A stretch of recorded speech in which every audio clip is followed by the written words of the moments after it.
The story begins in Charlestown, a neighborhood in Boston that has a reputation for one thing: bank robberies. It happens so often that people almost expect it. Among the criminals in this area, 4 lifelong friends stand out.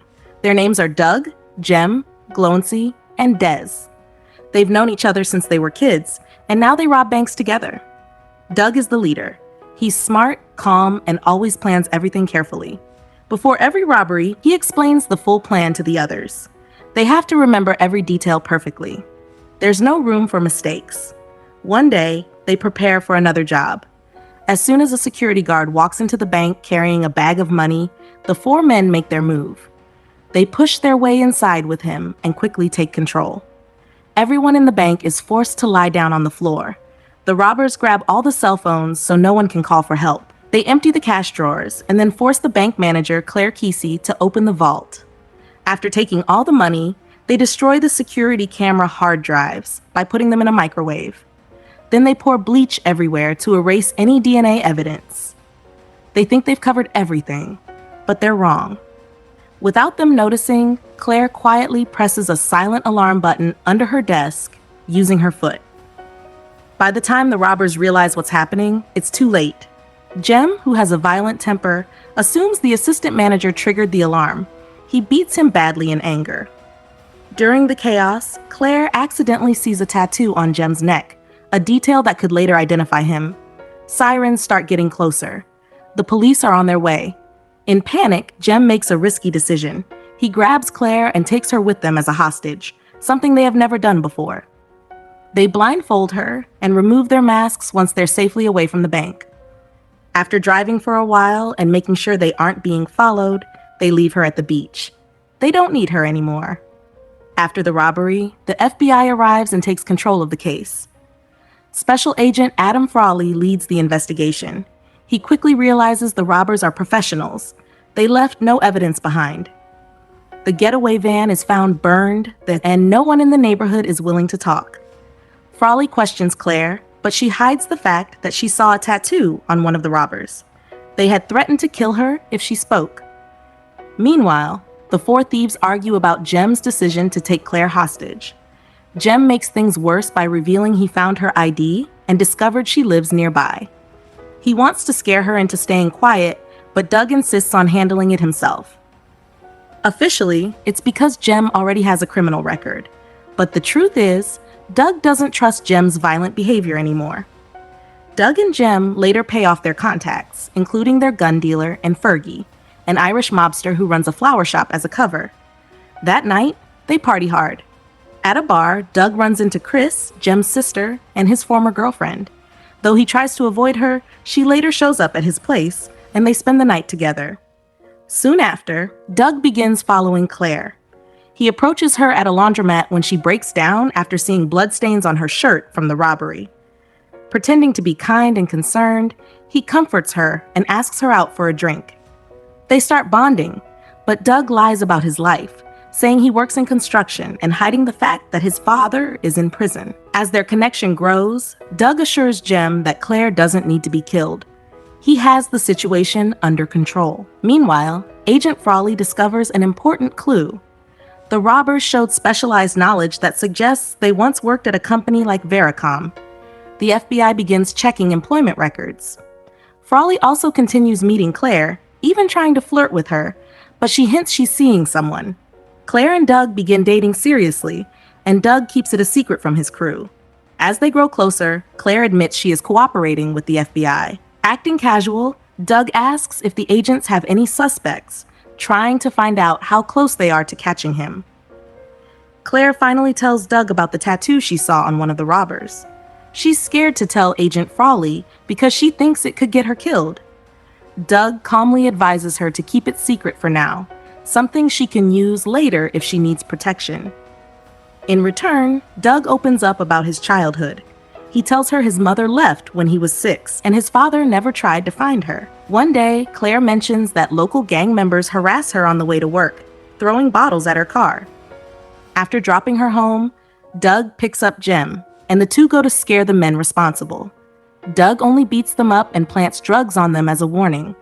But Jem loses control and shoots one of them in the leg. even pulling off his mask and showing his face.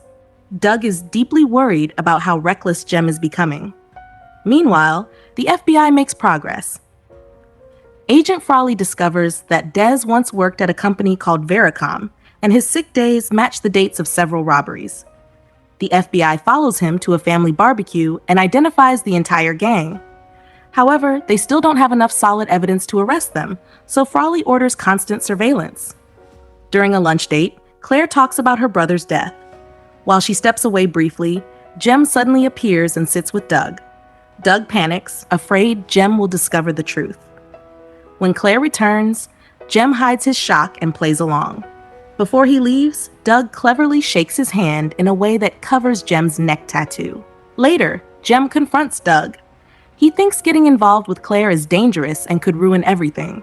He demands that Doug focus on their next robbery instead. Doug hesitates. He doesn't trust the new partners they'll be working with, but Jem insists. Finally, Doug agrees on one condition. This will be his last job. After making that decision, Doug visits his father in prison. He tells him he might be gone for a long time and asks why he never searched for his mother. His father simply replies that you can't force someone to be a parent if they never wanted to be one. Friday arrives, and it's time for another robbery. The gang prepares carefully. They collect loose hair from a salon to plant as fake evidence. They scrub themselves clean and wipe all their equipment with bleach to remove fingerprints. Then they follow an armored truck and wait for the right moment. When the truck stops, they strike. At first, everything goes according to plan, but one of the guards fights back and points his gun at them. With police sirens getting closer, the crew panics. To avoid being caught, they shoot and kill the guard, then rush back to their car and speed away. A dangerous chase follows. Cars crash everywhere as they try to escape. When police corner them, the gang fires back and manages to break through. Glownsy pulls off risky driving moves that cause police cars to crash into each other. They switch vehicles with another teammate waiting for them and set their old car on fire to block the road. Even though Agent Frawley orders the bridge to be closed, the robbers cross it just in time. A nearby officer sees them changing cars, but chooses to look the other way. The FBI still doesn't have solid proof, but Frawley brings the 4 men in for questioning. Jem asks for a lawyer and refuses to speak. Doug stays calm and even hints that they've known about the FBI surveillance all along. With nothing concrete, the agents are forced to let them go. Suspicious, Frawley tries talking to Claire again, only to discover she has quit her job. He taps her phone and learns she has been in contact with Doug. Around the same time, Doug finds out she quit and gives her a diamond necklace. He asks her to leave town with him, and she agrees. But later, Frawley visits Claire, shows her Doug's criminal file, and reveals the truth. Meanwhile, Jem tells Doug about a new robbery planned by Fergie. This time, Doug refuses. He says he's done. Jem is furious, reminding Doug that he once went to prison for 9 years to protect him. But Doug doesn't change his mind. When Doug tells Fergie he's quitting, the mobster refuses to accept it. He reveals a painful truth. Doug's mother didn't abandon him. She died from a drug overdose, and Fergie was involved. If Doug refuses the job, Fergie threatens to hurt Claire the same way. Terrified, Doug rushes to check on Claire, but she throws him out after learning the truth. Soon after, one of Fergie's men hangs a funeral wreath on her door as a warning. Doug tears it down, realizing he has no choice. He agrees to do one final job. Before it happens, he tells Chris he'll be gone afterward. Then he meets Claire one last time and promises her something important. He may have robbed banks, but he has never killed anyone. He asks her to wait for him, and then walks away. Fergie gathers the crew for one final massive job. The target is Fenway Park. The plan is to rob it the morning after a big game, when the stadium safes are full of cash. While the gang prepares, Agent Frawley tries another strategy. He approaches Chris at a bar, pretending to flirt with her. Then he shows his badge and pressures her for information. He plants doubt in her mind, hinting that Doug never truly cared about her. Hurt and feeling used, Chris gives the FBI a false lead at first. But later, after crashing her car while high, she agrees to cooperate in exchange for protection for herself and her child. This time, she reveals the real target, Fenway Park. On the day of the robbery, Des disables the alarms and cameras using his electrical skills. Doug and Jem dress as police officers and gain access to the stadium through one of Fergie's contacts. When their cover starts to fall apart, they pull out their guns, tie up the guards, and force the employees to open the cash room. They threaten them, fill their bags with money, and escape to the parking lot, where Glownsy and Des wait in an ambulance. But the FBI is already closing in. A fierce shootout begins. Bullets fly everywhere. Glownsy is hit, but saved by his vest. The team fights back, trying to push through the blockade. Doug even tells Des he can surrender since he has no criminal record and might get a lighter sentence, but Des refuses, insulted by the suggestion. The FBI throws stun grenades, and in the chaos, Des is shot and killed. With no other option, Glownsy decides to create a distraction. He drives the ambulance out to draw the FBI's attention, while Doug and Jem quickly change back into their police uniforms and walk out calmly through the main entrance. The plan works at first. The FBI assumes the thieves are still inside the ambulance, but a sniper shoots Glownsy in the head, killing him instantly. Doug and Jem blend in with real officers and almost escape.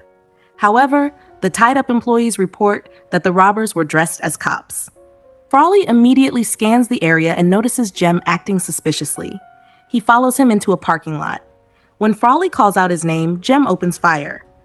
A final standoff begins. Wounded and out of bullets, Jem refuses to be arrested again. Instead, he steps out with his guns raised, forcing the agents to shoot him down.